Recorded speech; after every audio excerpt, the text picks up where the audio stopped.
Hello everyone, in this video we will learn how to recover recently deleted emails in Outlook. So let's start. Open your Outlook application and here I just go to the inbox.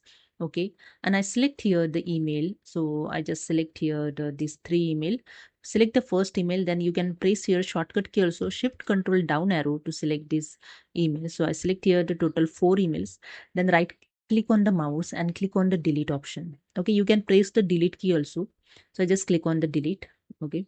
Now I go to the delete item folder and here you can see in deleted item folder, you can check the recently deleted emails. Okay. After that, select the one email, then press the Control A to select this all email.